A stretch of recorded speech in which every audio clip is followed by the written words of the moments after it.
listening to TruthCat Radio at truthcatradio.com. And my name is Richard Kary. You're listening to Beyond the Matrix. So today we're going to try to catch up on a lot of various events in the news, including the Fukushima. Sorry about that, folks. Including the Fukushima situation that has currently been escalating a bit. Well, a bit would be to put it mildly. Before I really get into much of the topics here, though, I just do want to take a moment thanking all of you who are listening out there and reminding you that here at TruthCat Radio, we are completely listener supported. We don't do any sort of corporate advertising, and we're not monetizing. All our archives are free to access, and with that in mind, please, all of our funding, all means of keeping things going here comes from your support. So please, if you could, please help out and support us. There is really no minimum contribution, in the world of independent media here. Any little bit can always help. Sometimes, just a small donation can make all the difference one month to the next with various expenses and that sort of thing. So please, anything you could would be greatly appreciated. And if you go to our support page at truthcatradio.com, you'll find we do have PayPal as an option. A lot of people like the safety and convenience of that. They usually don't have any qualms about a secure transaction with PayPal. So yeah, we do have that available for anyone who could help out, and we really could use the funds right now, this time of month, to try to keep things going. Just keep a thorn in the side of the oligarchs a bit longer until we could try to better things a little bit more here for everyone.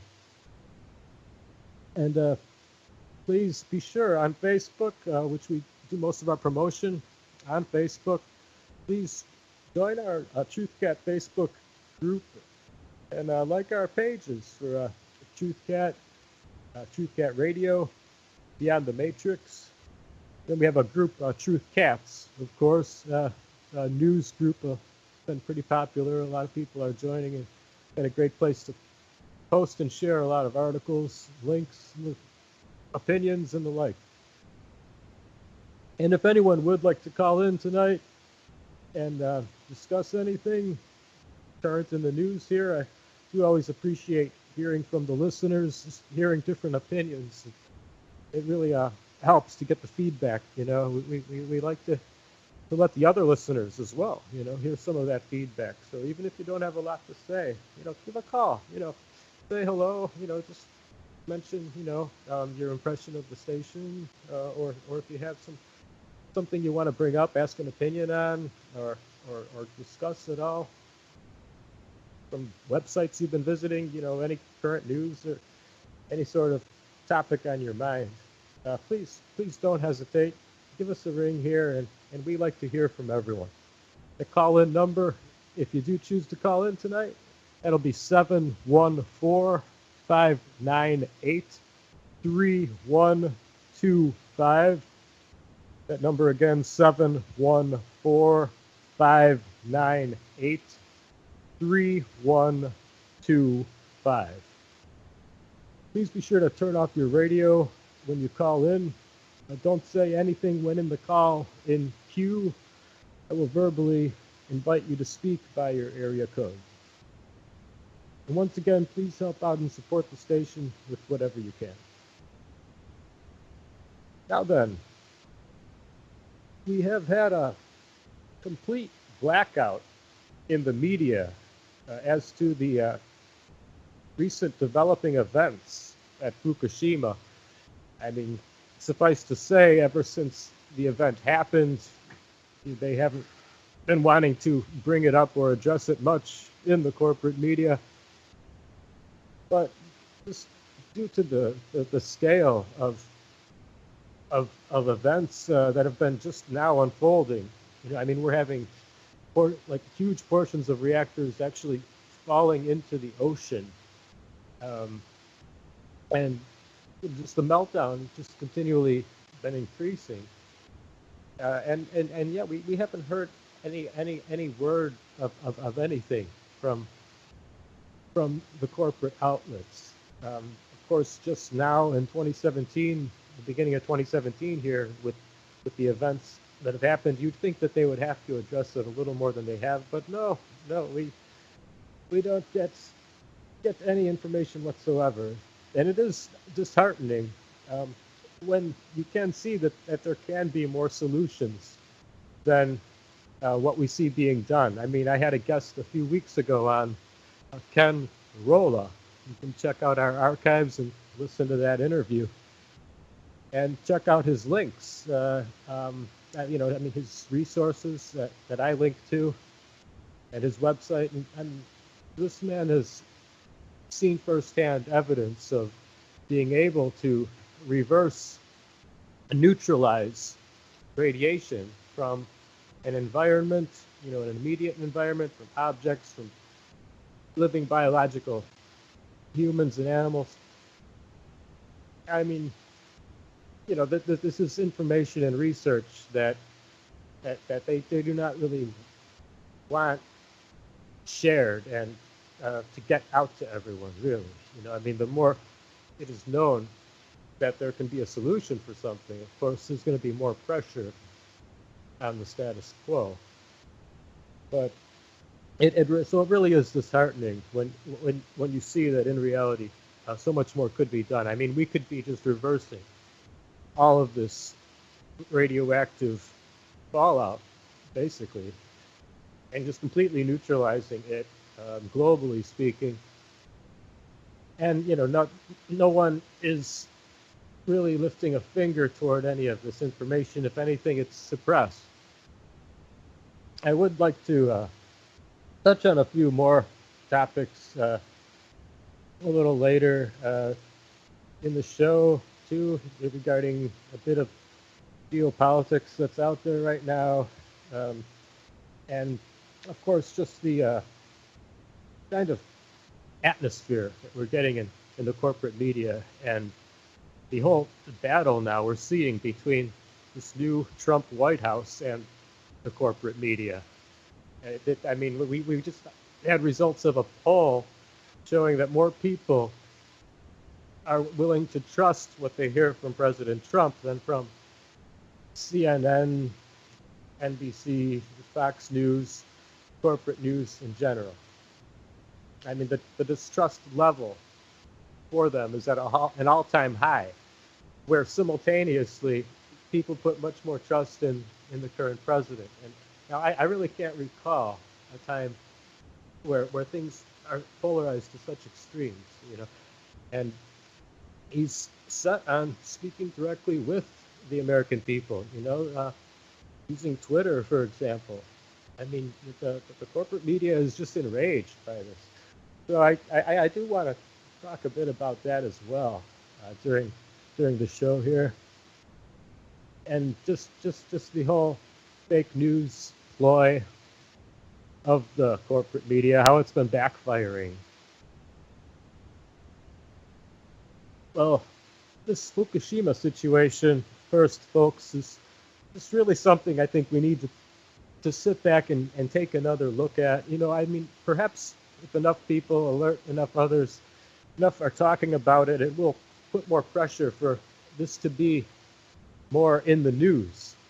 I mean, it's not like it hasn't been in some of the independent media, of course, but even there, I really don't think it's quite covered enough, and and from enough sources. I was doing some research the past couple of days on this, and I really I really don't think that there has been enough. You'll see a couple of really noteworthy articles for each year since this disaster first occurred, basically, and that's just like looking at the majority of the alternative options to the corporate media that are out there. I really shudder from the word alternative, though, folks. Actually, I just really should stress that independent is really what it comes down to, okay?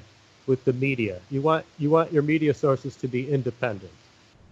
All right, you don't want them to have ties to any agendas of anyone, and the pocketbooks of which can influence what you do or do not hear.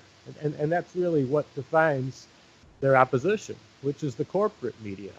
So there's no more ideal a way to put it. I mean, mainstream, what is mainstream these days? Okay, I mean, they're faking their figures in the corporate media these days.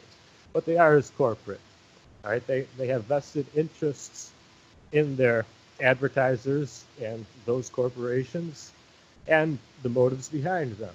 And that's basically what it comes down to. That's what defines them. There's nothing mainstream about that. That is corporate. That is corporate media. And really, corporate propaganda would be a more fitting term for it. But since it is presented to us as news and presented to us as media, we will allow it to be called such. I really am impressed with that aspect of Trump at the very least, about the media and his resistance to it. Now, this Fukushima disaster first occurred in 2011. It is said that there were some after effects from some earthquakes in 2010 that may have contributed to the tsunami which occurred in 2011.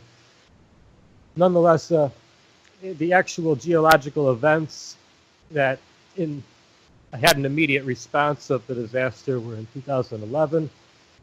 And yes, it was earthquakes relating to the tsunami, which took out these reactors. There was actually an interesting review article regarding this one designer, actually, of one of the plants there in Japan, and it withstood the tsunami. It was the only one that did not go down in the Fukushima disaster, from that tsunami. I mean, he was extremely rigorous with the specifications. I mean, they were all trying to be very, lax with the sort of code for the building specifications for, danger, potential threats, the height of the walls to protect against such tsunamis and tidal wave events, for example. Just everything about the integrity of the structures as well. It was only him with these kind of rigid concerns for safety that he stuck to. And of course, it affected the profit margin a bit, but he was insistent. No, if you want a reactor that is safe, this is what needs to be done. He stuck to his guns, and he had enough clout in that project where they went along to his specifications. And yes, that is the only reactor that did not succumb to the tsunami disaster that took out the plants at Fukushima. I think something can be said right there, for how corporations can really get out of control. I know there's this double standard where now they're giving legalese to extend the definition of a person to a corporation. A corporation can, in a court of law, be able to have all the same rights that a person does, if it's to their advantage, of course. Unfortunately, this is a double standard in that a lot of the ways that you can bring up charges against an individual, a lot of the ways that an individual can be accountable for repercussions from their actions do not apply to these corporations. So it is a ridiculous hypocrisy, the whole personhood attached to the corporations. And it really is an example of how they're really getting out of control with this case of profit really standing in the way of safety and a clean and safe environment for the planet. I mean, just is very obvious that something could have been done with every one of these plants. If this gentleman at least were in charge of the architecture and all of the specifications for all of those, and perhaps all of this could have been avoided. I tell you though, I really don't think that even this is an area where the oligarchs are really concerned about safety. I think they're fine with there being nuclear fallout. I think that's just one more way the thinning of the herd can be dealt with for them. I think this technology is very known to a lot of the underground string pullers, as it were, behind the shadows and down in the caverns. I really don't think that this is just a situation that matters either way. There being this amount of radiation, just like a lot of the other pollutants, our food, in the products that we purchase and use every day. So, I mean, that being said, it was possibly a disaster that could have been avoided.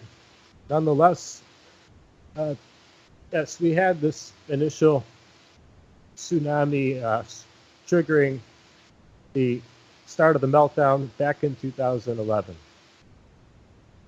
And they were already saying that the levels were literally off the charts, even at that time in 2011. There were reports 2 years later of the levels of radiation skyrocketing. So, I mean, this is at least 2 years later, okay? Because, I mean, we had early in 2011, offhand, I don't have the exact date, when the actual event occurred, and then we have the middle of 2013. That's about June. Looks like at the very end of June here, we're getting all these reports in of radiation skyrocketing. So, okay, so that's 2 years in to the timeline from 2011 to 2013, and we see a skyrocketing peak of levels. I know we had quite a few reports of the wildlife already being affected. This was almost instantaneous that we started having a lot of these reports within the first year alone. And I know the orca population is one that was affected. We've been having more reports recently over here on the North American coasts, but in general in the oceans of in the general ocean of the Pacific, there's been for a number of years a lot of examples of the evidence of mutation, death, and you have to realize the chain reactions cannot really be fully perceived. There are such domino effects that always occur when any populations are affected. I know we've seen examples with bees that have been completely devastating to the entire ecosystem of the area. But really, it doesn't really matter what the life form is. I mean, everything has a balance to maintain the current status. The current populations of various plants, various microbiology is taken into account as well, the animals, and the sort of resources and conditions for that area. So, I mean, these are completely going out of whack.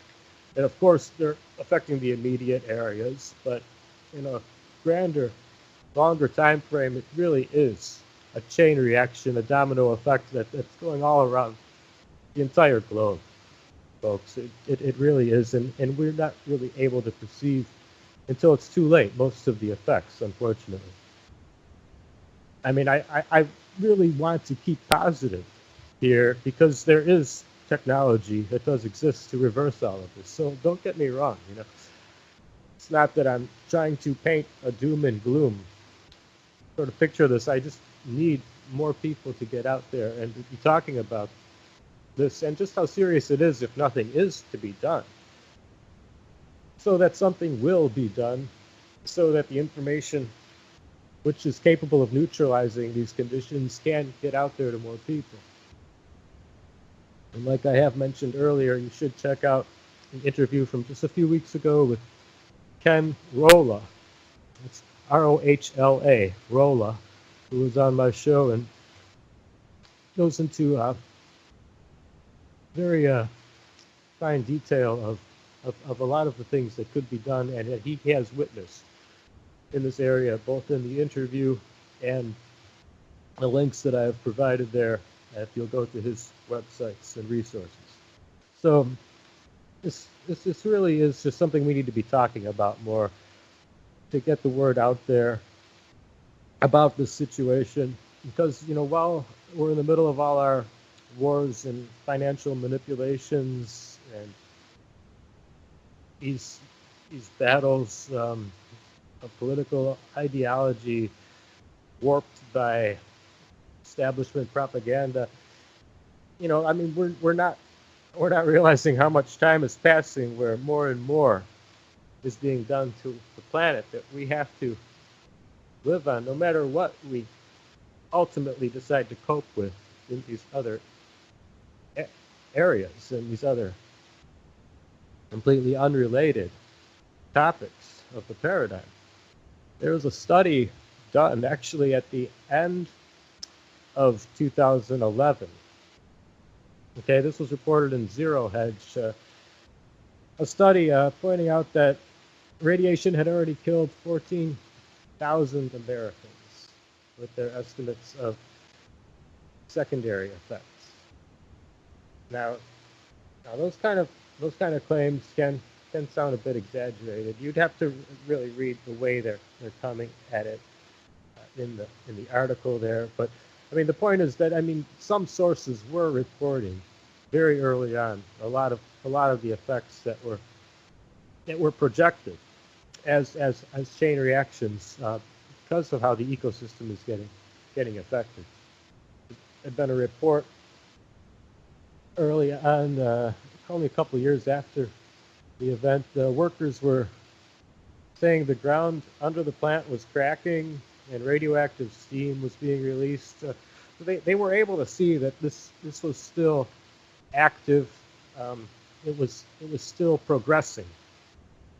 Just the same way an active volcano can, wax and wane a little bit, but definitely still be ready for more turmoil and events in its system that you should be expecting. Now, the amount that is reported has been completely manipulated, basically, from the very beginning. Both the levels there near the plant, in the surrounding areas of Japan, in the Pacific, and now in more recent years, we're getting more and more examinations, studies of samples over here and the North American coast of Pacific as well. And I mean, we are seeing huge discrepancies, between a lot of the so-called official data and what some of the more independent researchers' findings show. So I mean, the whole step of the way here, they're covering up their tracks. They're not providing even accurate data to each other. So any scientists who do want to make a difference for the better, of course, they're up against a lot of difficulties, if not all-out brick wall. The levels had, as I said, been, well, initially reported quite high. I mean, they referred to it as off the charts in 2011 alone when it happened, when the event happened in the weeks following the event. But I mean, 2 years later, 2013, we had another skyrocketing event of the radiation levels. There were a lot of reports by 2014 we started seeing that were affecting the plants and animals, different kind of comparative analyses that we've seen documented. We started seeing come out more and more then. So this is 3 years after the event. We were really starting to get a bit more information on the amount that the wildlife basically is being affected. And as I said, I mean, that's just, one example. You cannot really perceive just how many ways each species interacts with and affects the environment and all of the other species in it. And just how many populations, numbers of so many different plant and animal species can ultimately be affected by a change in just one. And of course, this is a change in quite many, hundreds, thousands, I'm sure, to be more accurate. And so just keeping in mind just how many they will be changing by that alone. Now, I mentioned the example of, the orcas for one. I mean, they were experiencing 100% infant mortality rate. The West Coast orcas, at least, from Fukushima drifts across the ocean. So, I mean, we have little concentrations of radiation that'll kind of stick together almost like the way an island of seaweed or something might. And it will drift much the way a raft might, staying a little more concentrated, and you'll get these little pods floating off, almost like little radioactive torpedoes, ready to hit land. Who knows where, really? I mean, I don't know. It might not actually get all the way to a shore in those sorts of cases. I think they might continually drift with a lot of ocean currents. Who knows? You could get some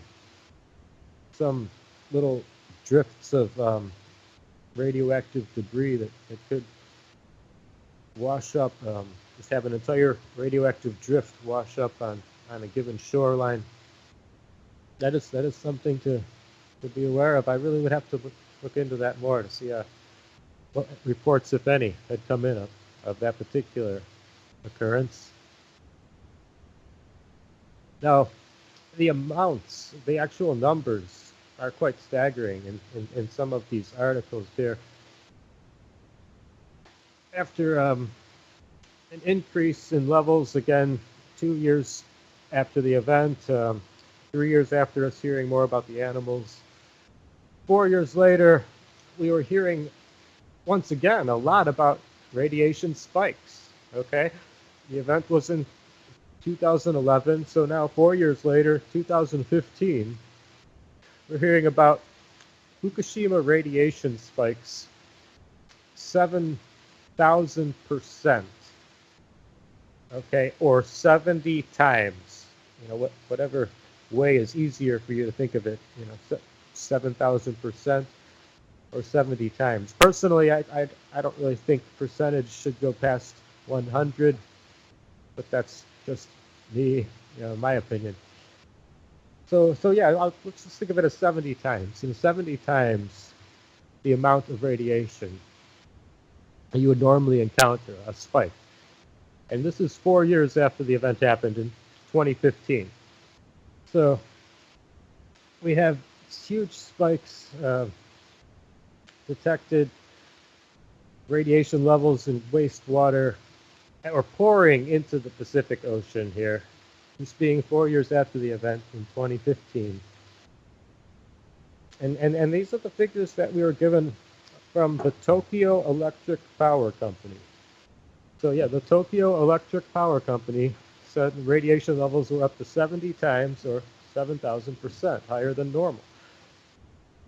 And this prompted an immediate shutdown of the drainage instrument, and a lot of reports of beta ray emitting substances, measuring their levels, measuring for certain components. Strontium 90, for example. Some of this gets a little more into chemistry than most people would be able to really fixate on. But just the idea that we keep getting these occurrences years after the event happens. Okay, I mean that same year, 4 years after the event, we had government data from the U.S.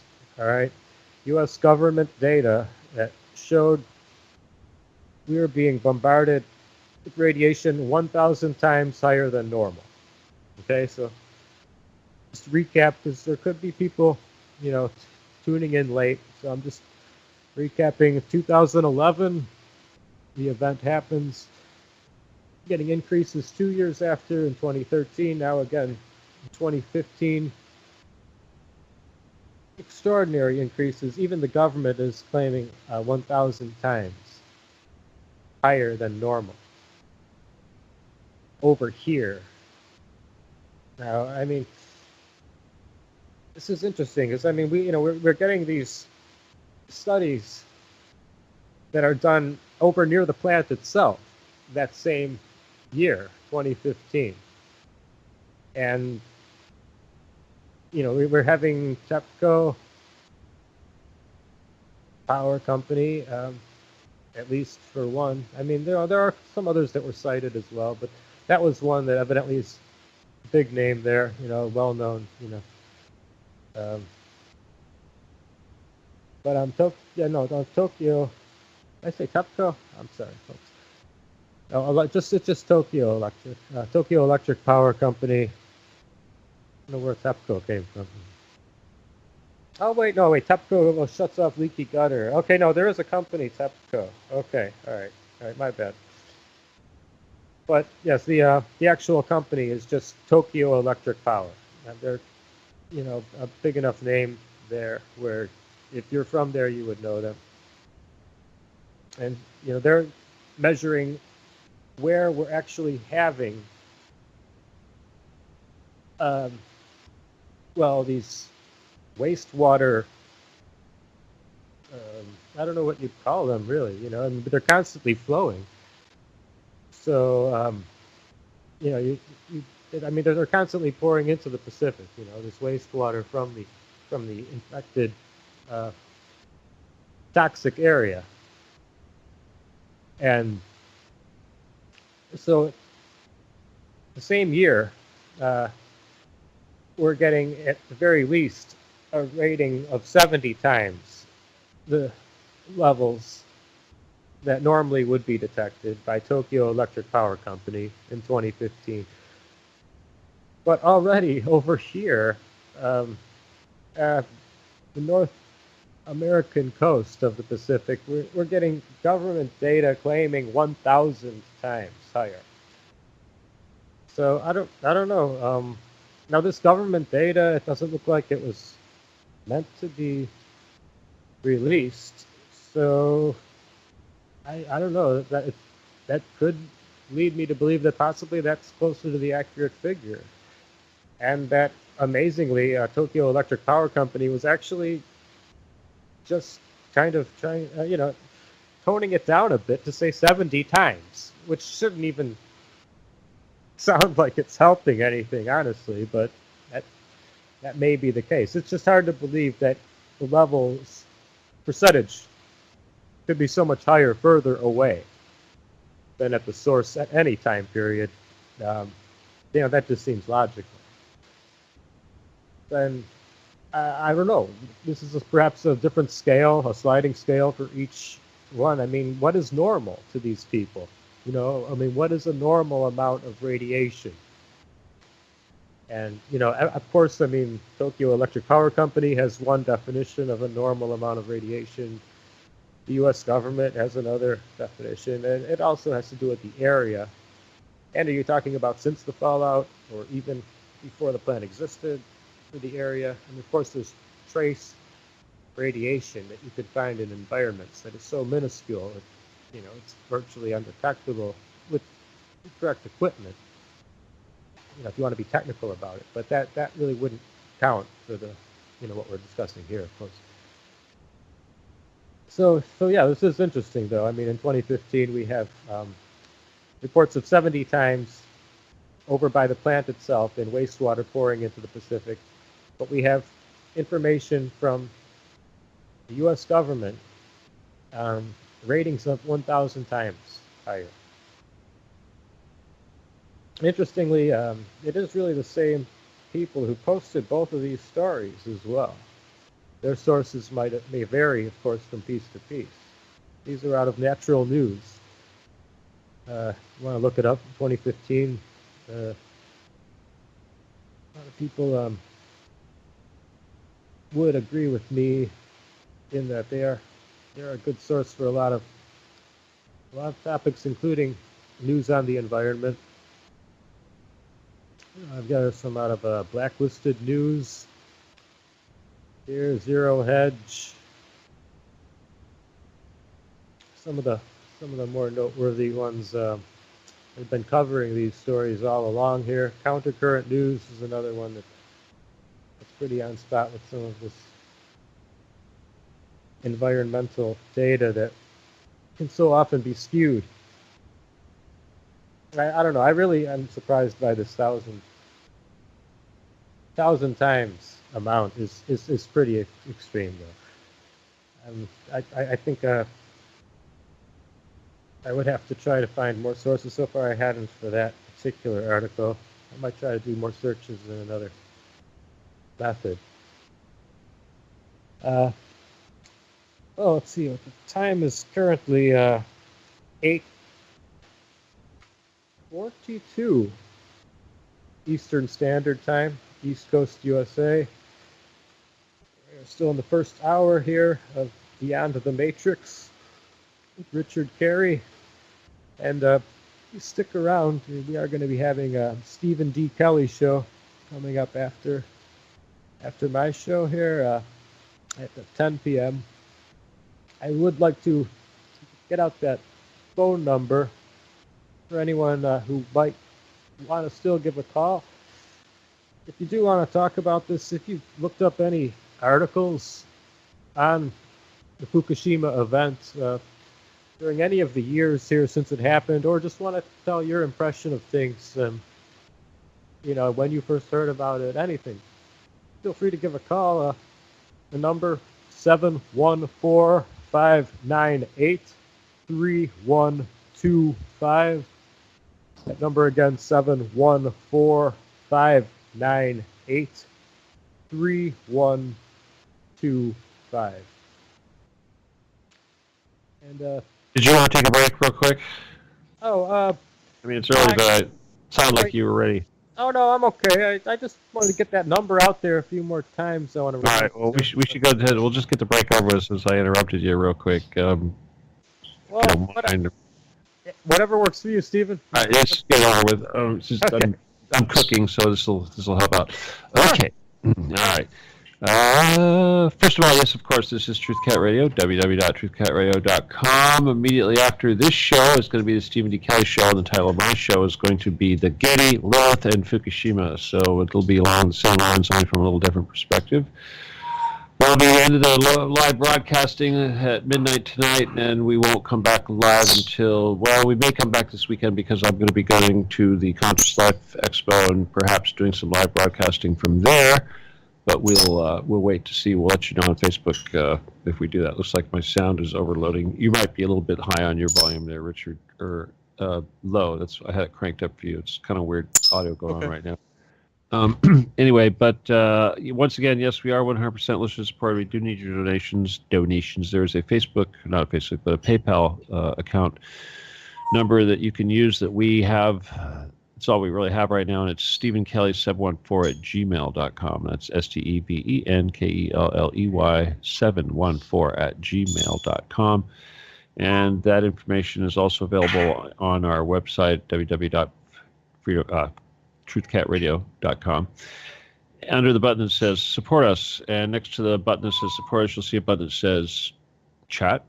So if you are interested, go in there and register a screen name and say hi. We watch the chat, and it's a great way to participate and join in the shows. Yes, if you want to call in, it's 714-598-3125. If you're outside the country, you want to use Skype, it's you need to call Stephen D. Kelly. You need to connect with STEVEN_D_KELLEY and indicate that you want to join the show, and we will connect you right away. Beyond that, I just want to ask everybody to please help us out with, not be only financial, but help us out with promote us on Facebook and Twitter and whatever you have. If you see our ads, share them, join our groups, tell your friends, invite your friends to join the groups, and tell your friends about the show if you're enjoying the content. And that's the best way that we can increase our listenership. And we really appreciate all the efforts that you guys do put out there to help us do that. And I'm pretty sure I covered everything. I don't know. What did I forget, Richard? Anything? No, you mentioned the lineup, right? I got the lineup. I got to give us money. I got to help us out on Facebook. I got Conscious Life Expo coming up. Let's see what else. Got the chat room. I got to call in. I got the Skype. Pretty sure that's it. Oh, I forgot to say thank you. Thank you for listening. Haha. All right. It's all yours. Always. All right. Thank you, sir. Okay. All right. Well, welcome back, everyone. And thank you again for listening.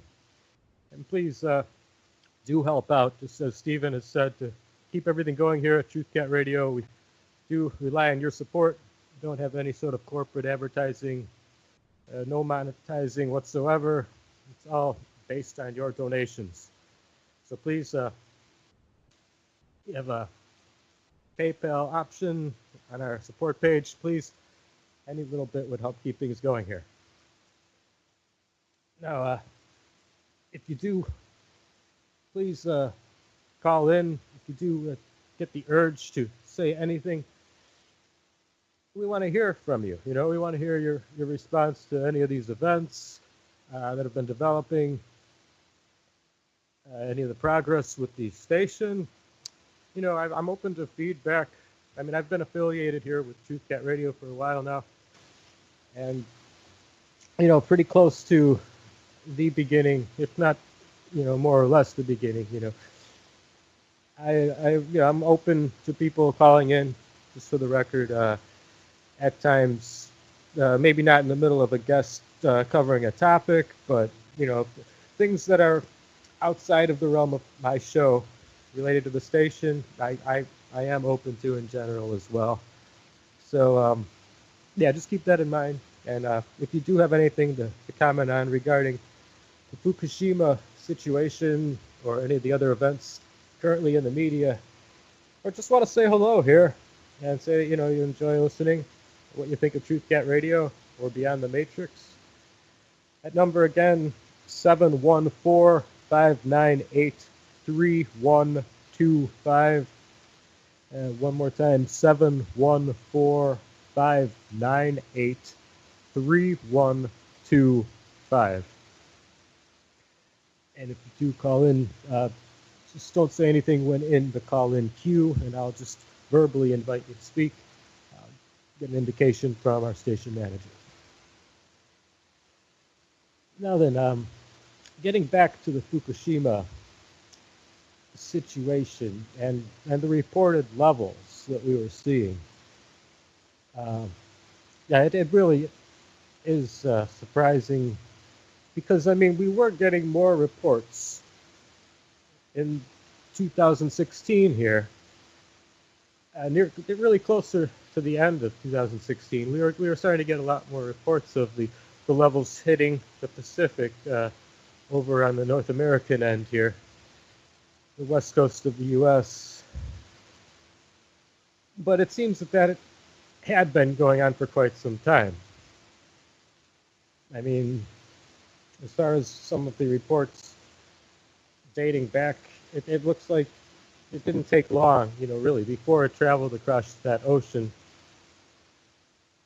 Not long at all, but when you think of the sort of currents, convection currents, when you think of the constant transferring of water from warm to cool areas, we have these, much the way rivers have strong currents, of course, deep underwater, there are these very strong currents that are going all these twisting and turning patterns are all across the globe continually, but they're quite fixed, and it's based on the geological conditions and what areas happen to be warm or hot based on a lot of geological activity and just the nature of equilateral and polar regions, and the sort of temperature variations as well, of course, play into that a lot.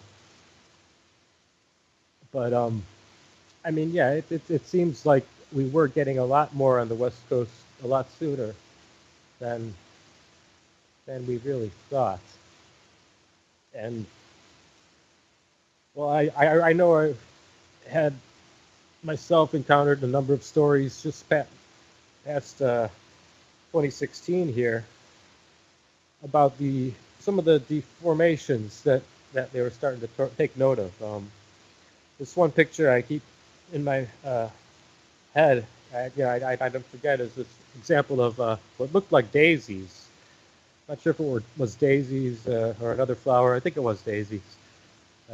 And they were just so completely morphed in different ways. Some just in a like a Siamese twin sort of way, but then others just completely like almost split sideways and wrapped around in a dual fashion. Just some very strange configurations beyond what you would normally encounter. Because of course you'd say, well, there are some Siamese twins in nature, in human, for example. But I mean, with flowers like this, I mean, it was clear that the patterns of the DNA were completely affected.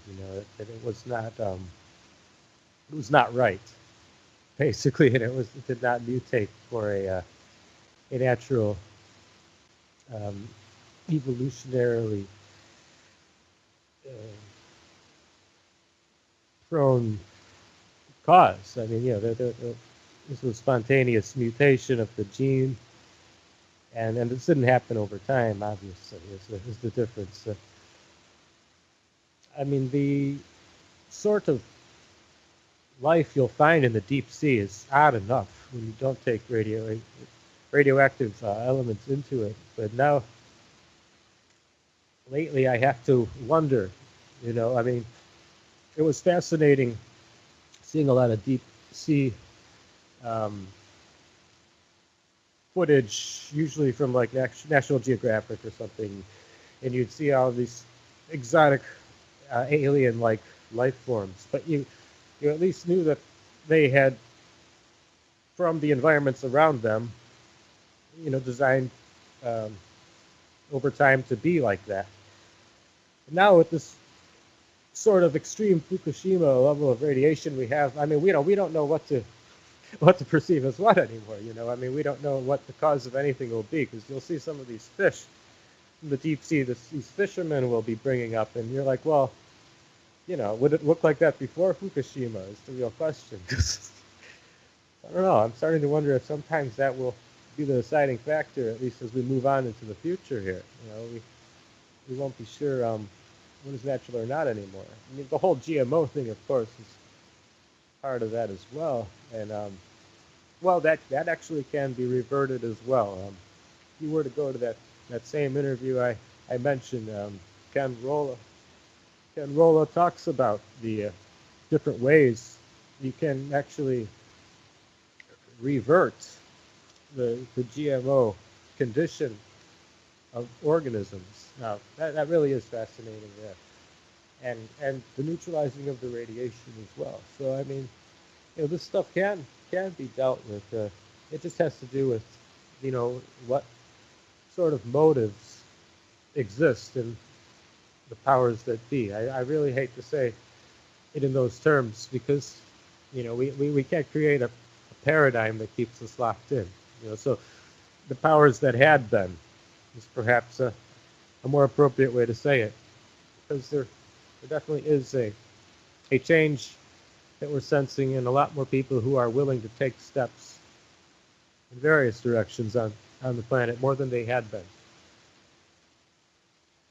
So there is hope for that, but we've had other stories come out in 2016 here about these robots that were not even able to function. I mean, they wanted to try to stop some of the reactors from continuing to make things worse. And the circuitry is just completely fried, before these automated craft, these little robot machines actually get anywhere near there or get much of anything accomplished. The closest they came. It has been jokingly referred to in some of these stories as killing them. Fukushima radiation is still so bad it kills robots that go near it. This was one out of Blacklisted News in 2016. But yeah, they really couldn't do anything to help, even with the machinery. I mean, of course, like I said, some technology is being suppressed from the masses relating to simply just neutralizing entire areas on a large scale. But of course, yeah, this would be using means that are not conventional to academia, to say the least. Well, to put it bluntly, it would be more what some people would categorize in the category of metaphysics rather than science. And really, science is where there is profit to be made. Metaphysics is science where there is not profit to be made. That really is what it comes down to, the ability to exploit the masses with the technology or not. If that is not there, if it is too empowering to anyone and everyone, then, well, that should be labeled metaphysics, really, because that doesn't help the oligarchs any. But the situation that we have found ourselves in for the technology that is at our disposal is that not even these robots can do anything to stop the fission and meltdown from getting worse. That is rather serious, folks. I mean, regardless of what technology exists out there, what we have at the moment, this is not really looking too good. I mean, between the Fukushima fallout and GMOs combined, I have to wonder if we're going to have anyone on this planet left who isn't sterile or autistic or both. And then, of course, with the vaccines, well, the autism rates, yeah, I don't know. We really have to get more people aware of a lot of the science out there, to say the least. But yeah, these robots weren't even able to affect anything, not lasting long enough to really have any kind of meaningful change in the environment happen. And yeah, these mutated life forms, from what they had been able to observe in the immediate areas, the Fukushima forests, for example, showed a lot of data and released a lot of studies, had a lot of photos even. It's pretty interesting. I think that's the one that had the daisies photographed in that I have in my mind so strongly there. But the immediate areas are considerably affected already, is the point. And on a more subtle level, I mean, we are getting entire species that are getting wiped out from areas in the long term. And this is going to have considerable effects. We can't really perceive yet. It might be a couple decades before we really understand some of the links and see some of the long-term effects to this. Now, the entire Pacific is the way it's been categorized at this point. Okay? I mean, based on the sort of data that we were getting through credible independent media sources by the later half of 2016, I mean, there was a comparison to Chernobyl, even.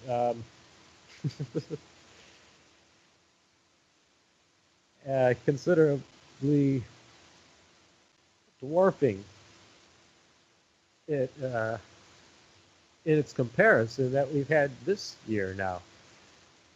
I mean, but this entire Pacific thing, at least as of 2016, all right, so this is, that would be 5 years after the event, say almost 6, you know, just about at this point now.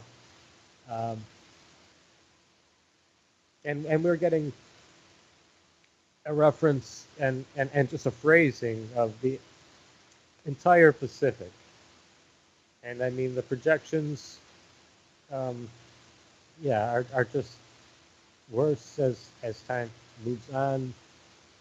The scope of it, and that, you know, they show a graph showing the, you know, the strongest hot spots, if you will, and then, you know, the surrounding layers, which would be the next level of contamination, and then outside of that, the next level still, until you get to the lightest level of contamination. But yeah, I mean, it basically is coloring the entire Pacific Ocean, which of course is our largest as well. And of course, keep in mind, I mean, you know, these oceans are all connected ultimately, so that doesn't help either. Yeah, no. The only water that's important is the water in North Dakota. Those are the only waters. We need to protest those waters. Hey, I'm trying to bring Graham in here. He's having a little trouble though. But... Okay, yeah, see you. You up for joining? There he is. Hey, happy birthday, Graham. Tell Graham happy birthday, Richard. Happy birthday, Graham. Are you getting into the Southern Comfort? I just cracked it open, Steve.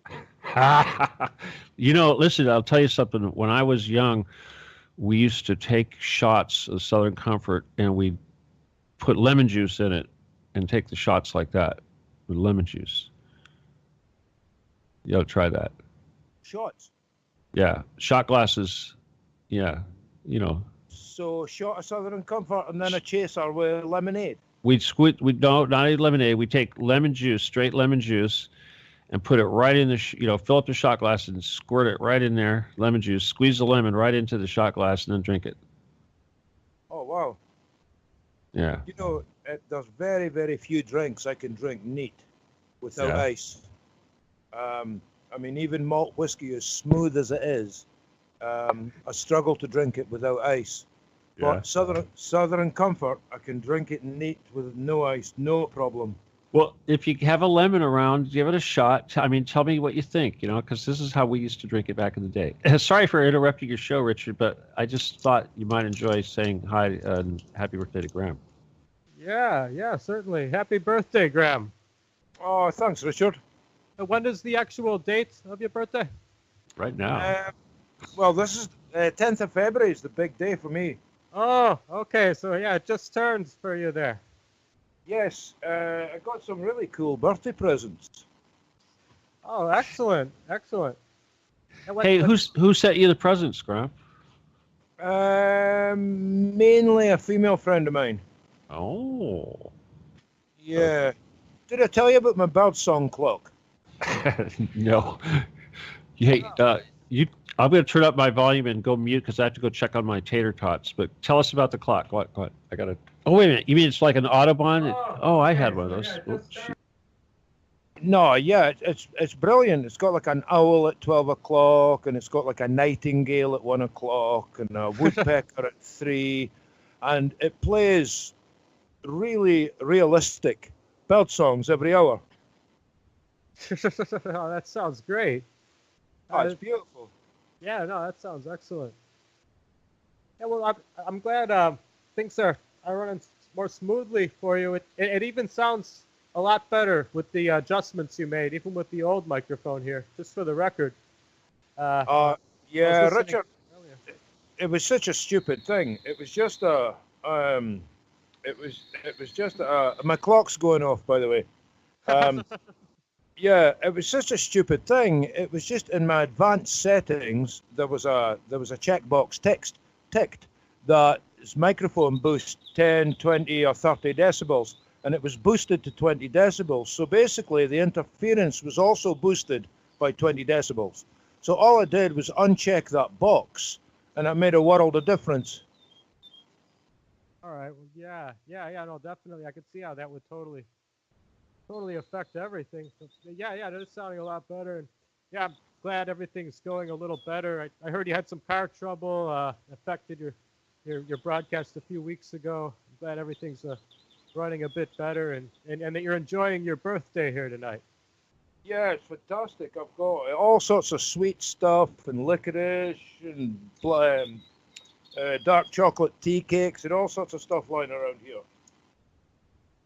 Excellent. Yeah, please, you should indulge, certainly. If only one, even if only one day, this is certainly the day for it. This is the day, yeah. Well, yeah, I was just trying to talk to the audience a little about Fukushima. You know, they don't mention it much in the media. It's amazing how we keep hearing it. Keeps getting a little worse.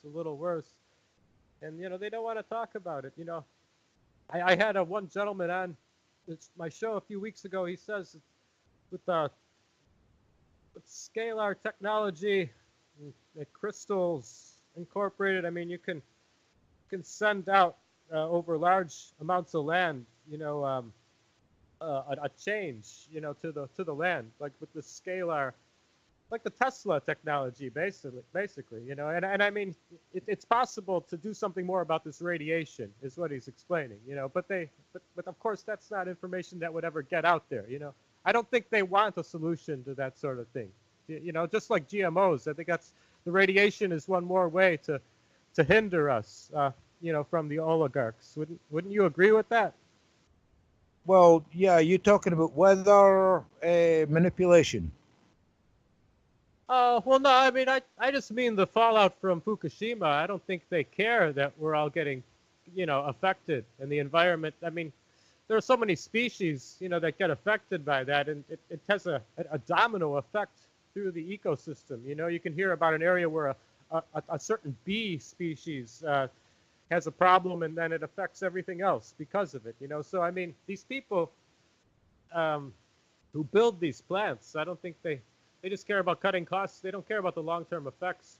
You know, if they can live in the nicest part of the world, they don't care if the rest of it is a garbage dump, basically.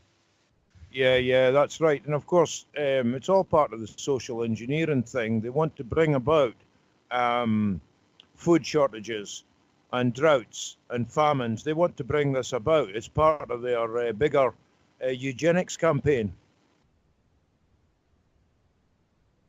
Yeah, no, I could see that. I mean, I've heard of some of the geoengineering, specifically with the goal of the droughts, just to make people more desperate to rely on certain sources for things, right? It comes down to scarcity. They want to keep scarcity in the population with a lot of things, right?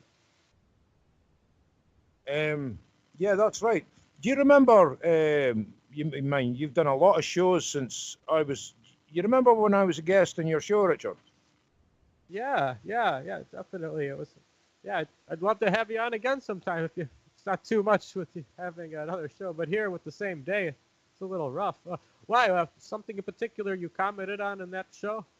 Well, yeah, I think we. I mean, that was months ago, wasn't it? Like 9, 10 months ago or something.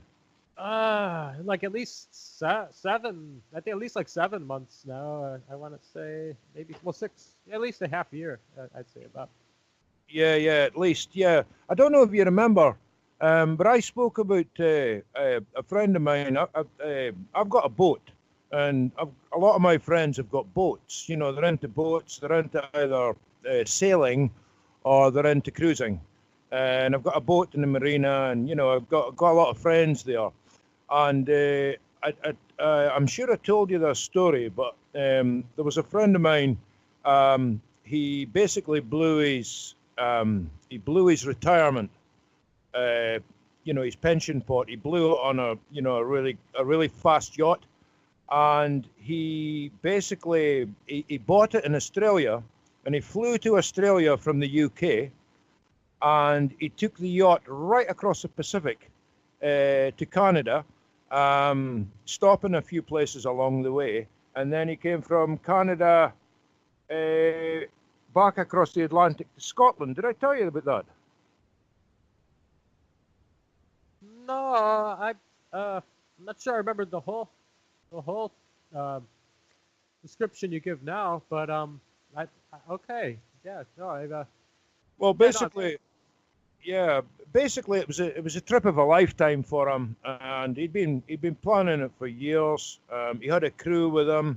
This was a proper, serious, £200,000 yacht, proper ocean-going yacht. Anyway, he came across the Pacific, and he said it was really, really strange. He said there was nothing in it. They were trying to fish, and they were catching nothing. And he said it was just a kind of feeling of just barrenness about it. There was no seabirds, there were no seals.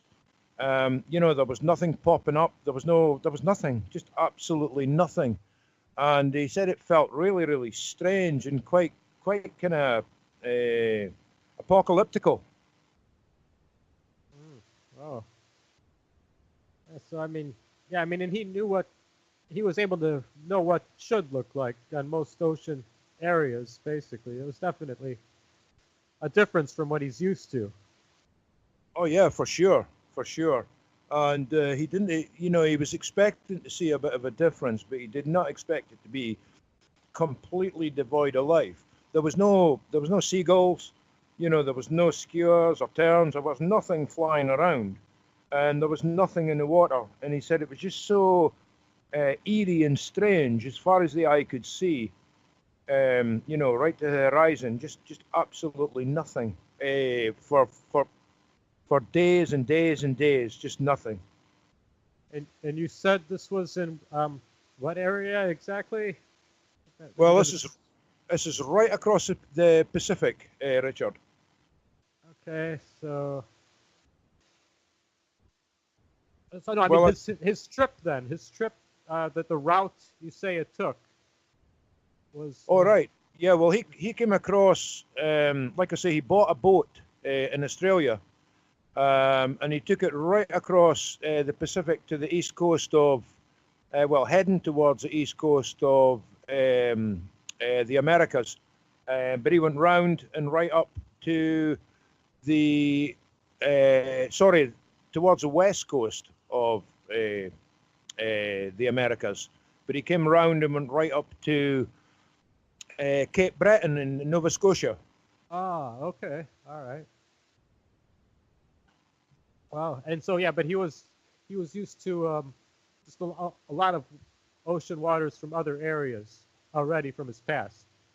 Well, yeah, I mean, he's used to seeing flying fish and seals, you know, and killer whales and dolphins and porpoises, and of course a whole range of seabirds. That's what he's used to seeing.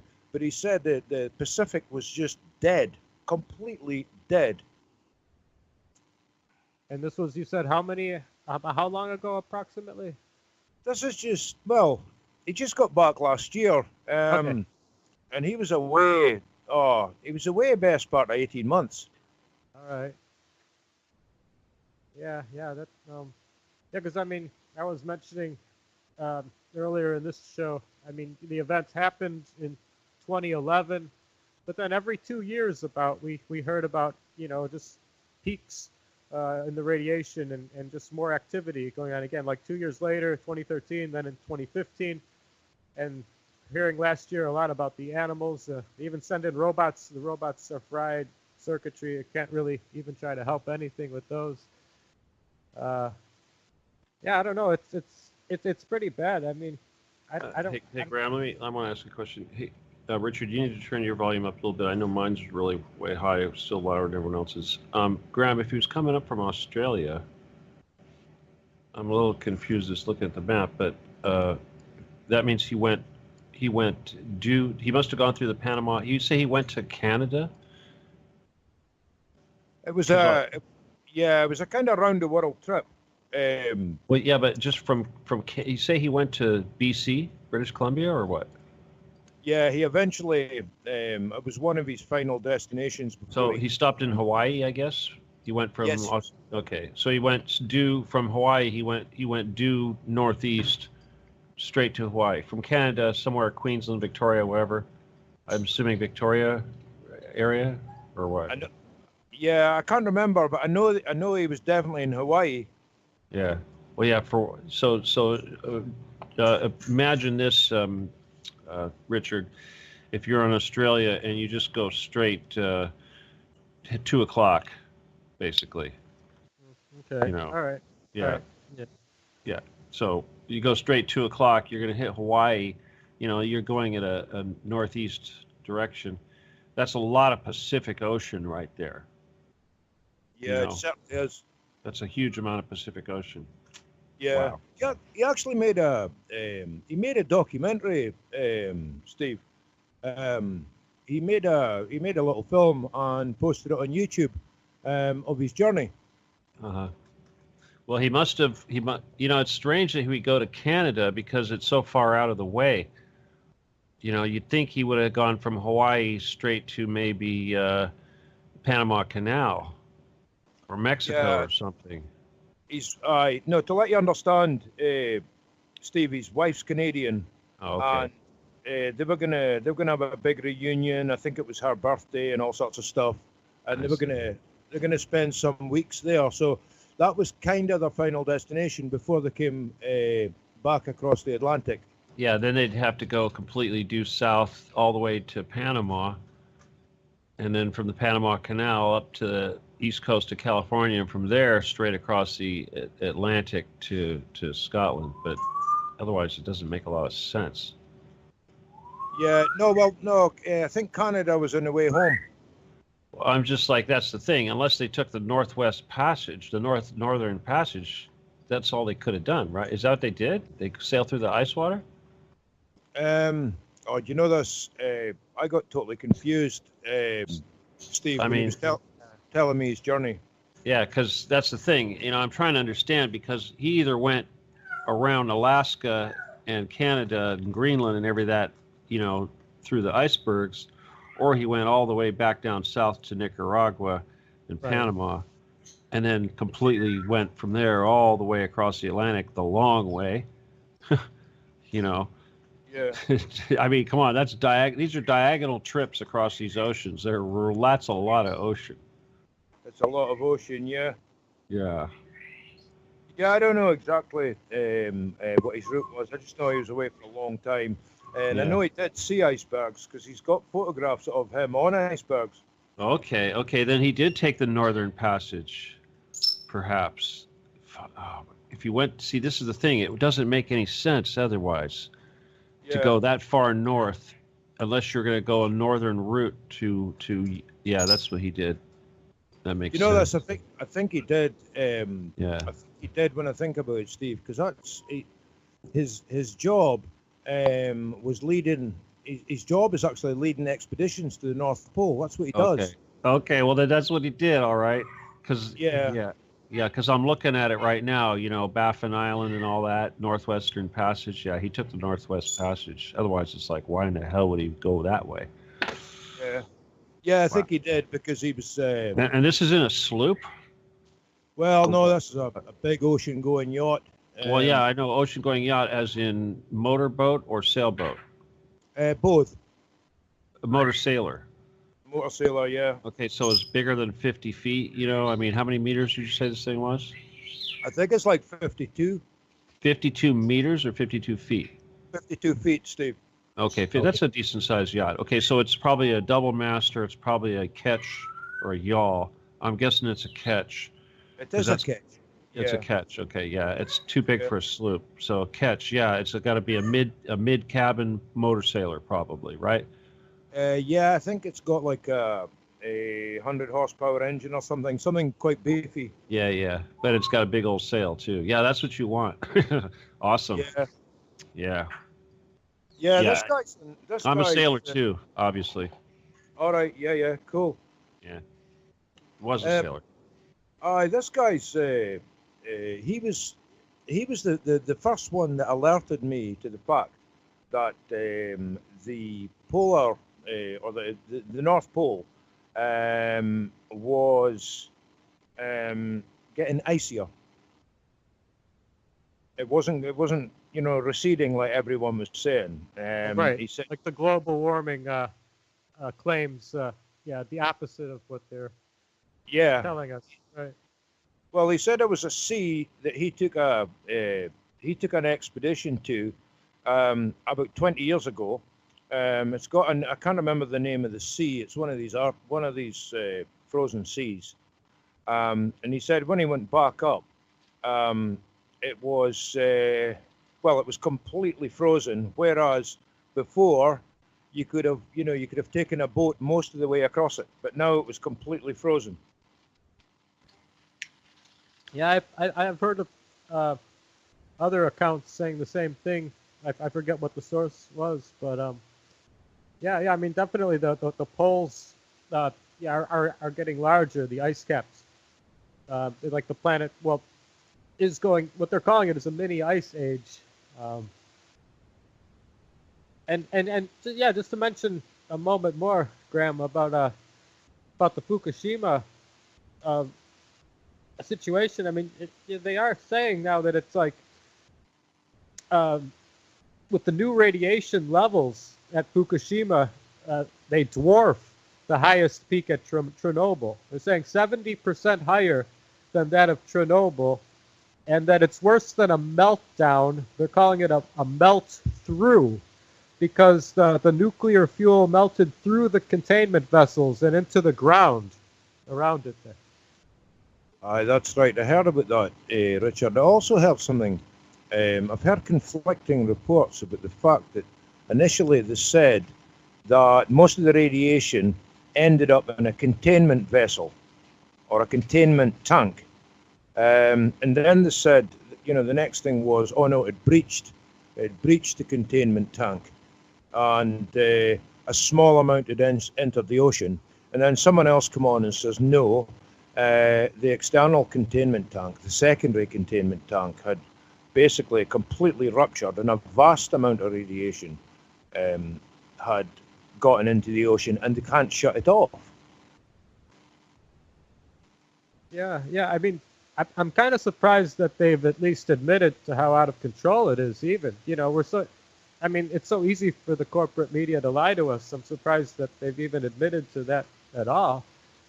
Or I don't know. Maybe these aren't really corporate sources. I'm not sure. But I don't know what sources were you referring to? That were giving that information. Well, mainly mainstream. Okay. They don't often cover it though. Right. Yeah, and they certainly we'll play it down a bit. They won't mention numbers. They don't want anyone to get concerned. Well, yeah, I mean, I know it could make a lot of companies look bad who are tied to it in one way or another, and that's always a concern. So many of those companies own each other by now. You can't really insult any company without someone upset in the media world, right? So, say, Graham. Well, yeah. Sorry. Go ahead. No, please. No, go ahead. No, I was just going to say, I've been following something quite closely, and that's the American fishermen who are, basically pulling stuff up and checking it, having to check it with Geiger counters. And a lot of them have given up because everything they catch is radioactive. Wow, it's that bad, huh? Yeah. Oh, yeah, no, at that point, I have to wonder if, I don't know, do some of them continue, as fishermen, are they able to, I mean, does this affect the market for the fish, or a lot of it's just not reported? The people don't know they're buying and eating contaminated radioactive fish a lot of times? Well, that's right. That was part of the story. A lot of the fishermen who were making a good living, basically have just given up because all they're catching is basically a radioactive fish, and everyone's already suspicious of it. And it's the market's collapsed. That's what's happened. The market's collapsed, and a lot of them have just given up and taken jobs, on shore. I see. All right. Yeah. I mean, it's definitely affecting the sea, the ocean. But eventually, I think we'll notice a lot of effects in the ecosystem. Even on the land. In a lot of areas. 'Cause, I mean, definitely everything affects everything else. So the populations of any species are going to, I always use the term a domino effect. Like when you set up a bunch of dominoes, strike one, to knock down the rest. But well, that's totally true in nature, because everything relies on everything else, doesn't it? And especially humans. I mean, we rely on insects and fish and everything a lot more than we realize. Certainly. I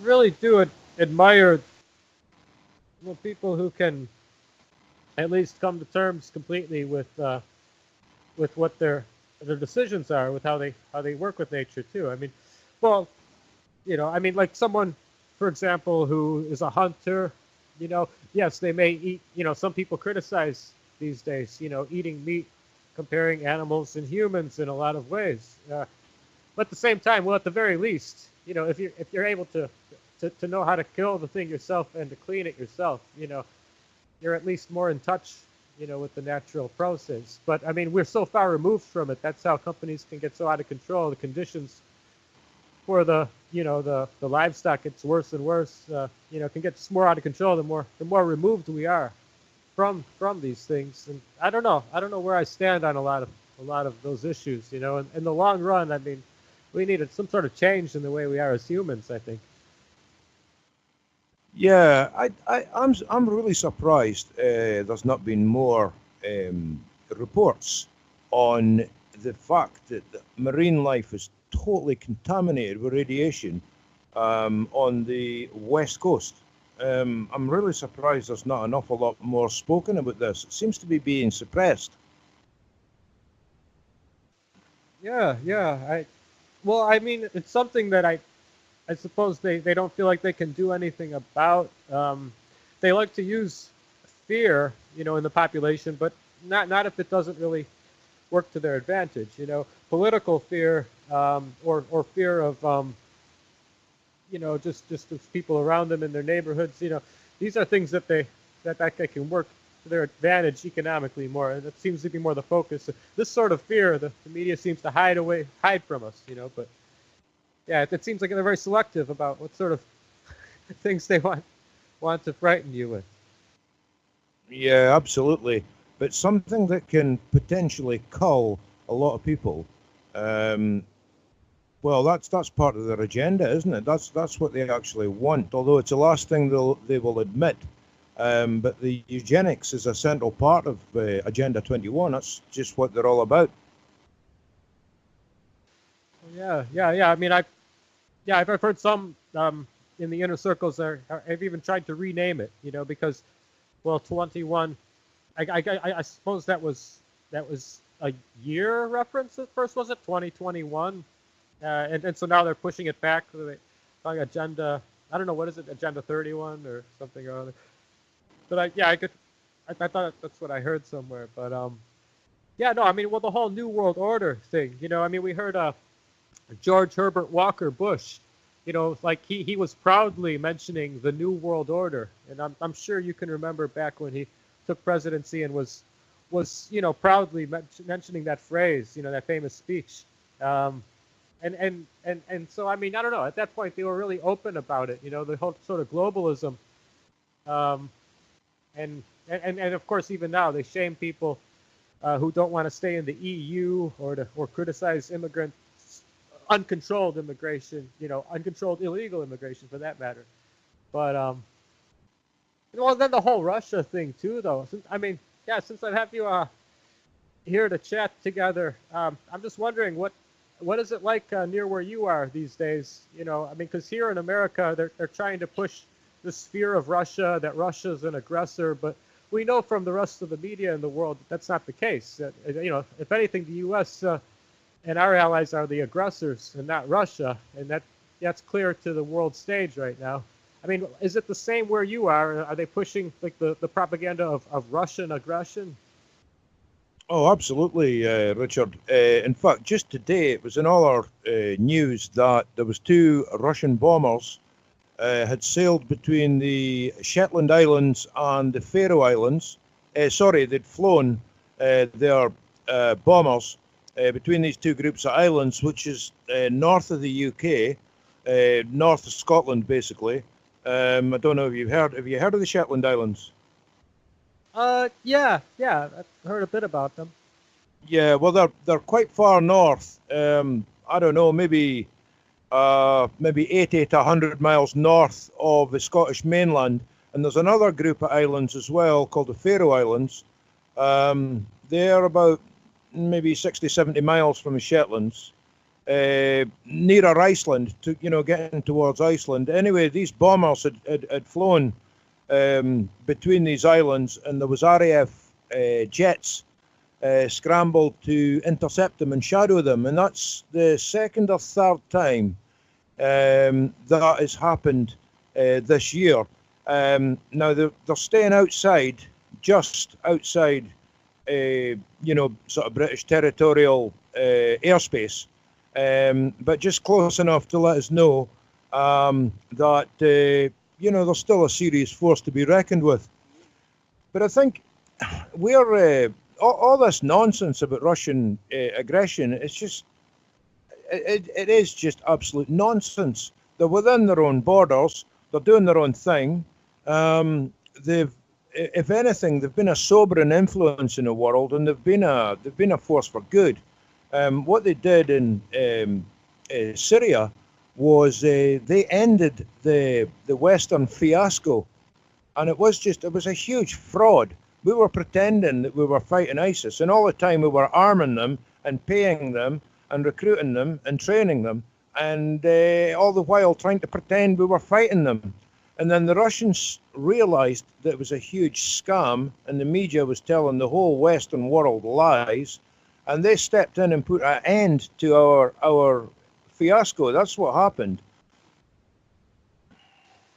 Yeah. I mean, we seem to have some just strong motives, that are working against our governments in being honest with their citizens.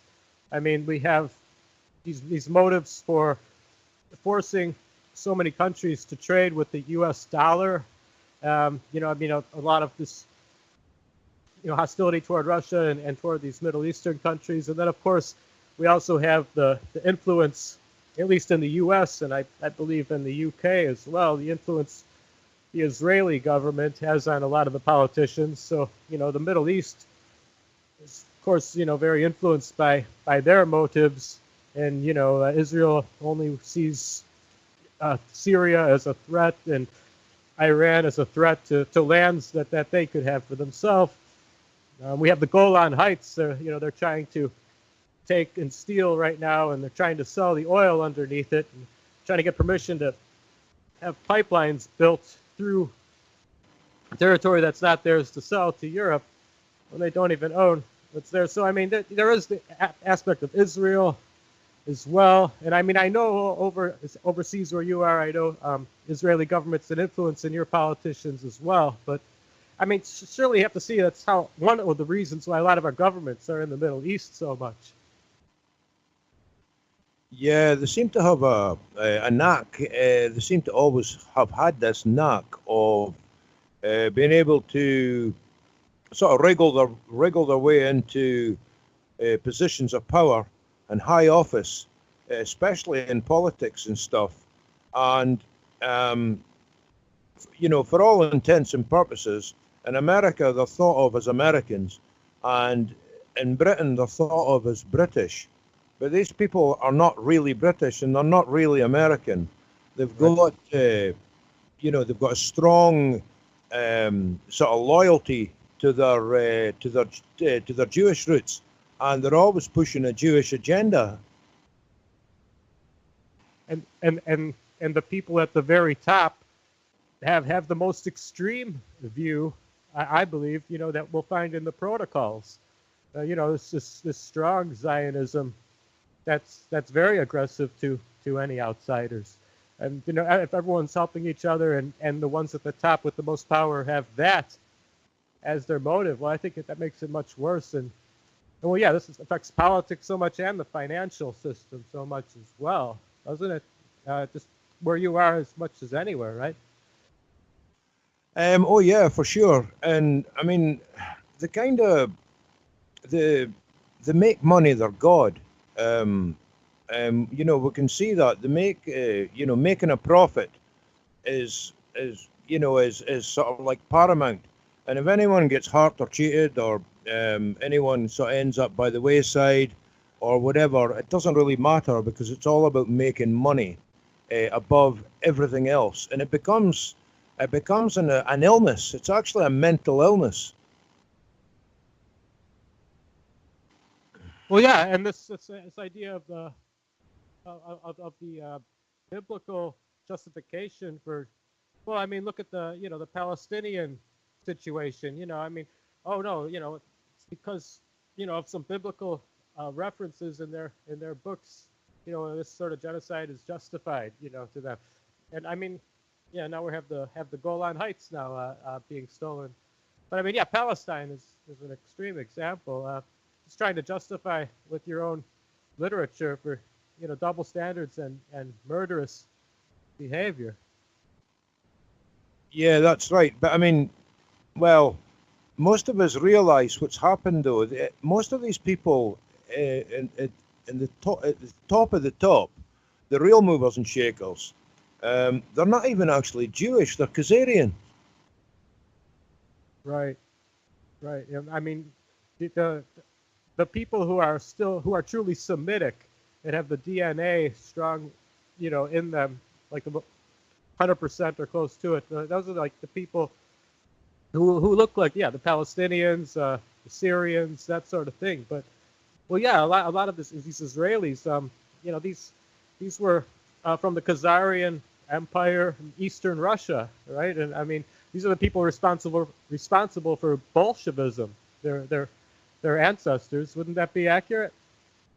Yes, that's right. That's right. And it's interesting because there's a famous passage in the Bible that says, "Woe unto them that pretend they are Jews, and they're not really Jews. They're wolves in sheep's clothing." Yeah. I mean, certainly. I mean, yeah, these people who are now claiming to be the Israeli people, they don't qualify. I mean, yeah, the people who would be closer to the DNA of the Jews from their Bible would be the Syrians and the Palestinians, that sort of thing, for sure. I mean, some people account that the way they interpret the Bible, Graham, is that, well, when they did not recognize Jesus, as their savior, that they were no longer the chosen people, and from that point on, the Christians were the chosen people. Have you ever heard that interpretation? Yes, I have. The Bible says that the Christians are the true royal priesthood, and they're grafted into the vine, which is the vine of God's people. And it basically comes down to the fact you either accept or reject Christ. And because the Jews have continued to reject Christ, they're rejected by God.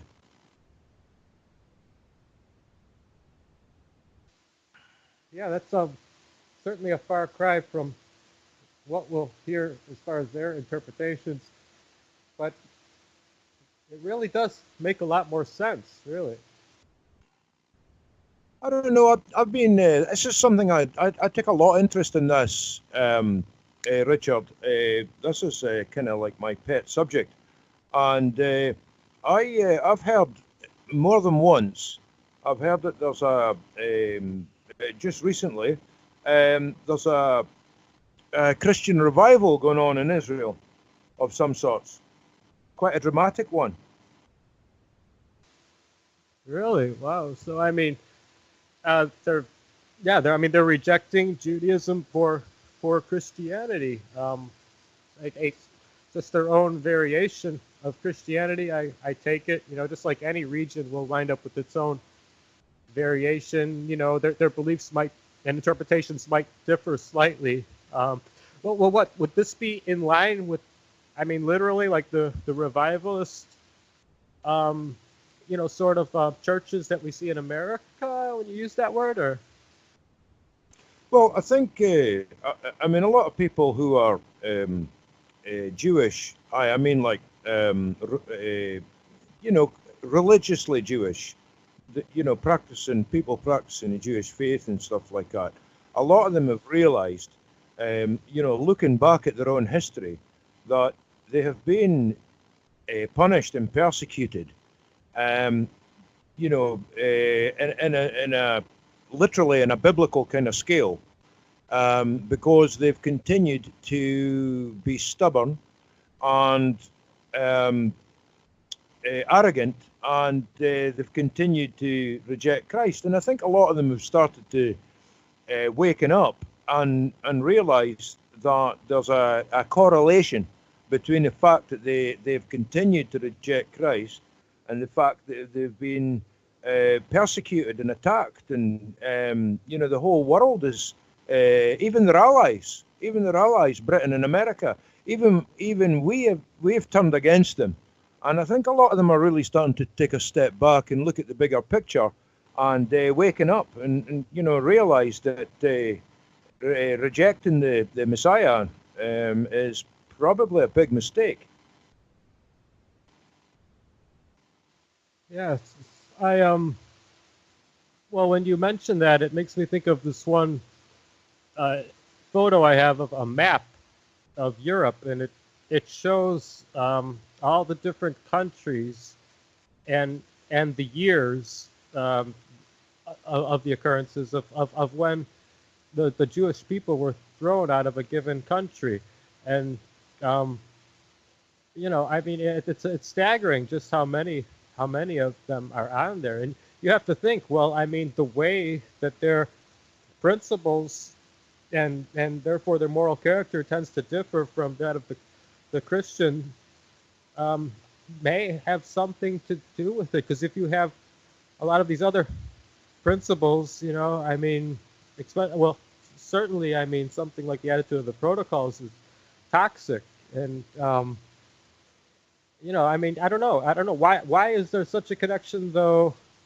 I mean, because a lot of these countries, just the monetary system, tends to be just a stronghold that is a reoccurring theme. So it's not just the principles. Now, why do you think that is so strongly connected, to these people in general, no matter what time period you're talking about or where they go?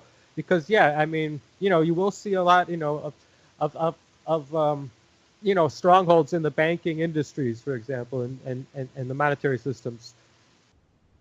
They seem to excel in business in general, though, Richard. A lot of these international companies, I'm talking about all sorts of companies here, pharmaceuticals, oil engineering, the music business, the film industry, research and development, renewable energy, everything. They seem to excel.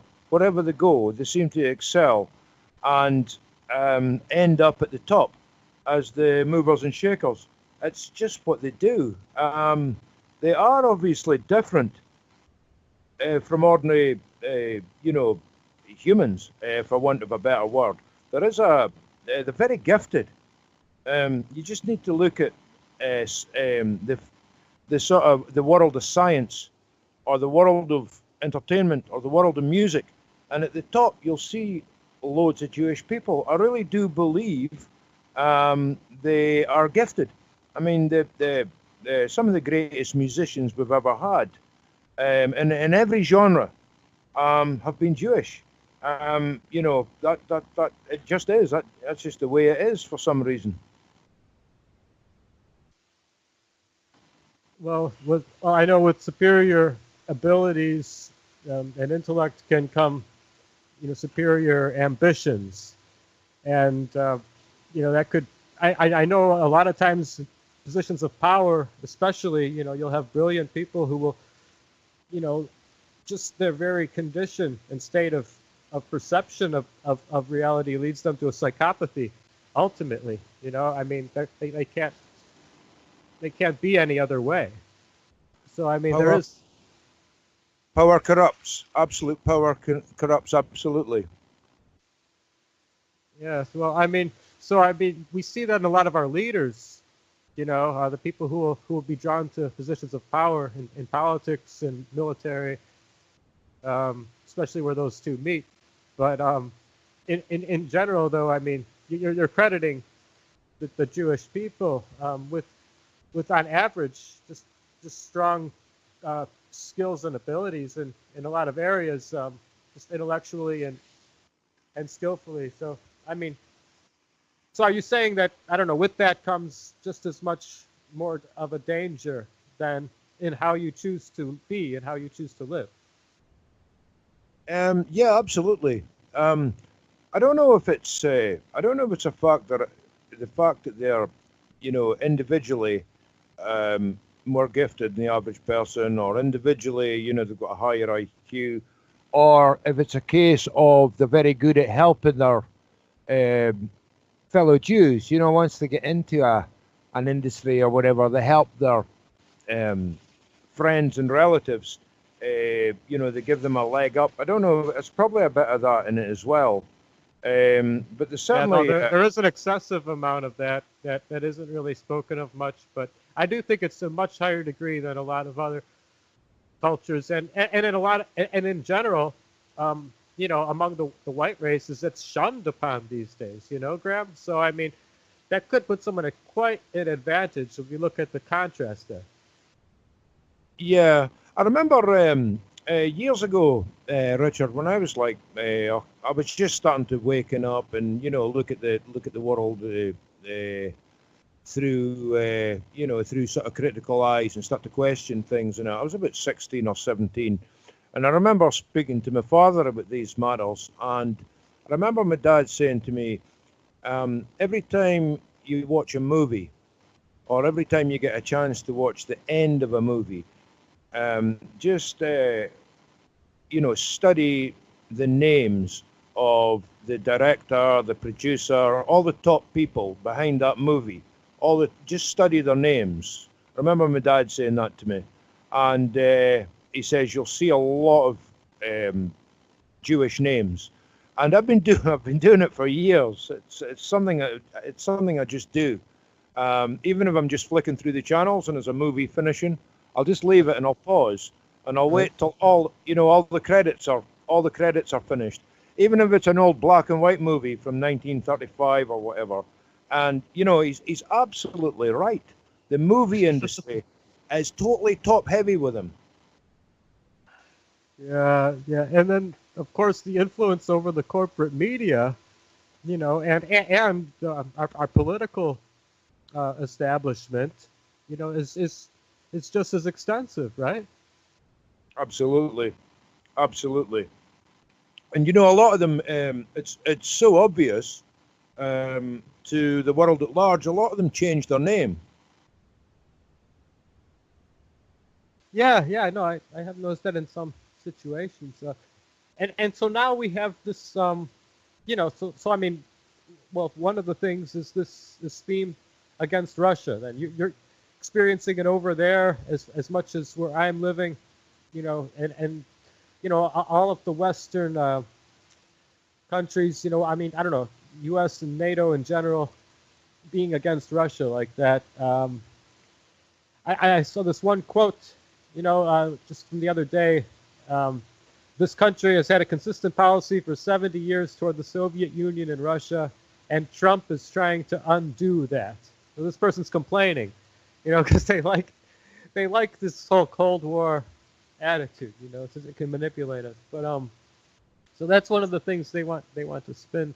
Well, I don't know, but it's interesting because I mean, Russia seems to be wary to a lot of the manipulation of the left. The left is strongly controlled, you know, by I'd say by Zionists, and so I don't know. I think that, you know, definitely Russia, well, Trump and even more so Russia, you know, is definitely a threat to the Zionists, the hardcore Zionists. You know, very much so. I mean, like Russia was aware because they dealt with the Soviet Union because of Bolshevism, right? So I mean, they learned the hard way as much as anyone could, right, Graham? Oh, absolutely. And the Jews have been behind all of these movements. You know, the Marxism and everything. It's been Jewish people that's been behind them. And the Russians know this, of course, and you know they've learned the hard way, as you say. But there's a lot of Jews in Russia. All right through Russia, there's a lot of Jews. They escaped. A lot of them escaped Nazi persecution, and they knew, you know, they were safe if they headed towards the Soviet Union, and that's what they did. And then, of course, there's a whole load of them just got basically wrapped up and engulfed by the Soviet Union, whatever they were. You know, I'm thinking about Poland and Romania and, you know, Eastern Germany and Hungary and all these places. That was just engulfed by the Soviet Union. But you know, I've been to Russia twice.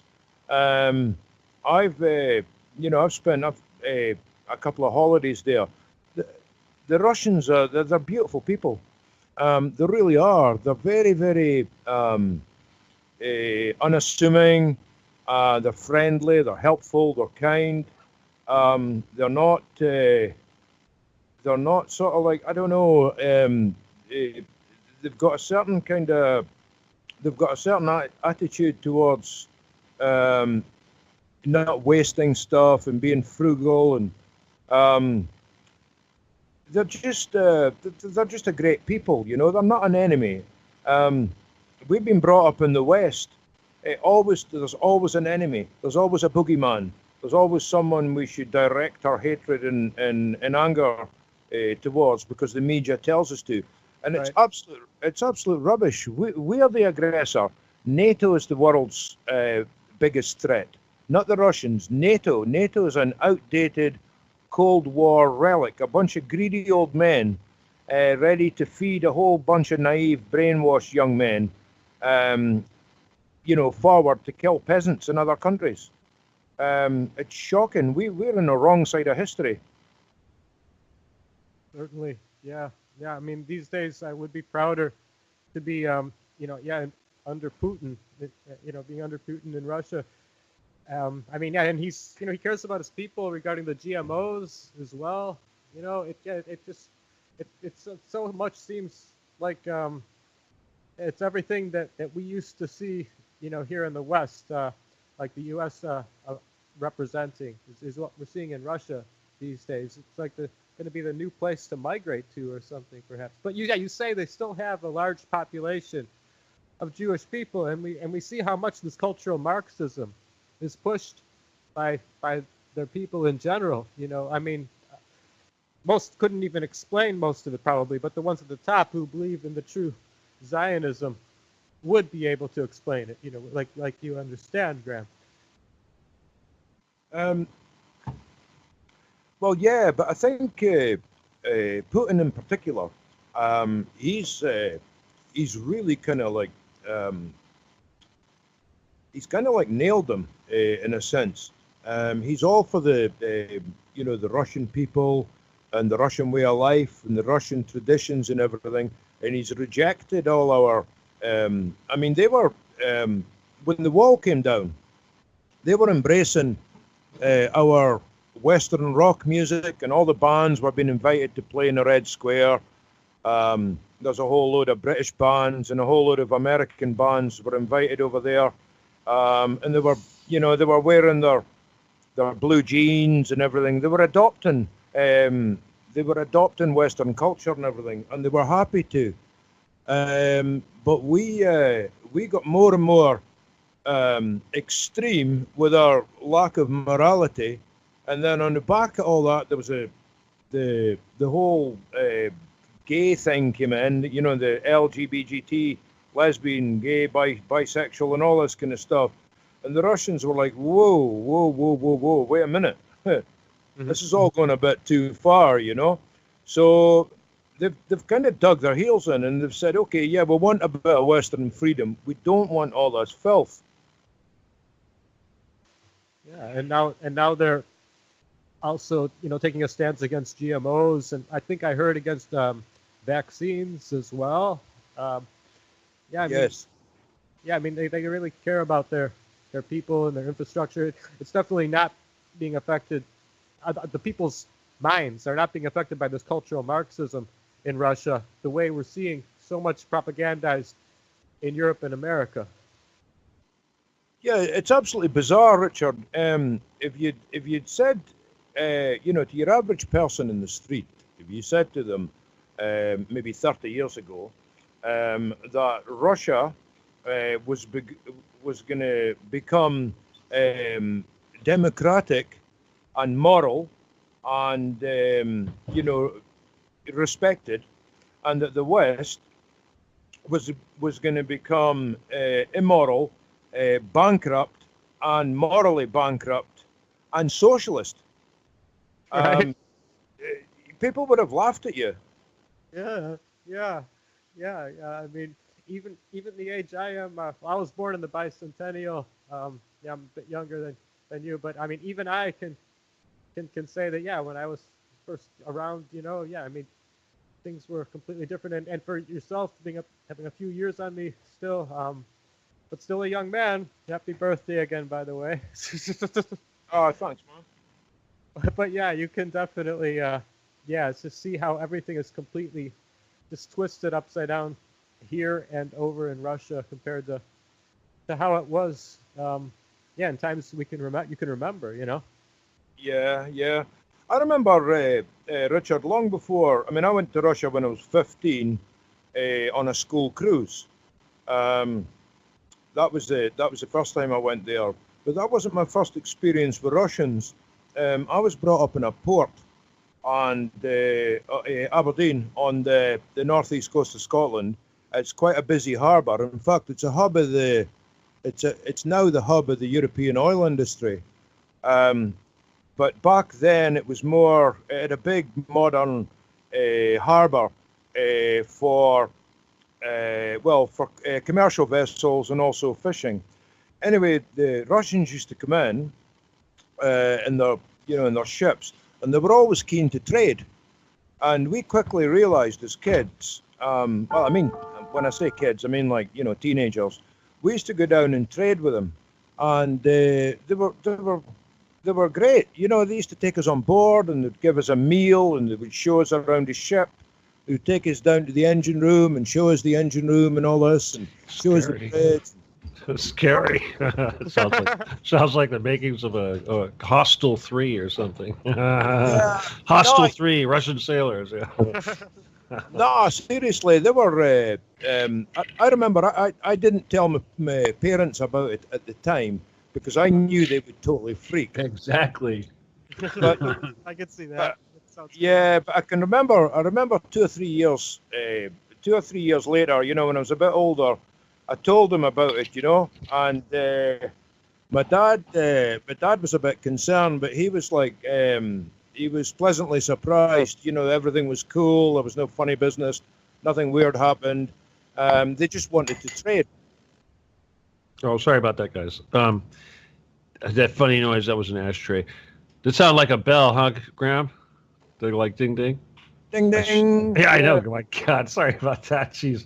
I'd love to continue the story, and we could do this. We could just keep doing this. I know you probably got some drink calling you, your Southern Comfort calling you, but I should probably start my show pretty soon. What do you think? It's almost that time, huh? So it is, yeah. Wow. Well, it's been great having you on my show again, Graham. That's been really excellent. You're a great friend here. I enjoyed your presence here. Thank you. Thanks very much. All right. Well, I guess I'll play some music here real quick, and you can take your time signing off, Richard. I'll stand by. I just only have like a 4-minute intermission before I come back on. But just want to remind everybody, stick around and give us money. Yeah. Sorry. Okay, Richard, go ahead.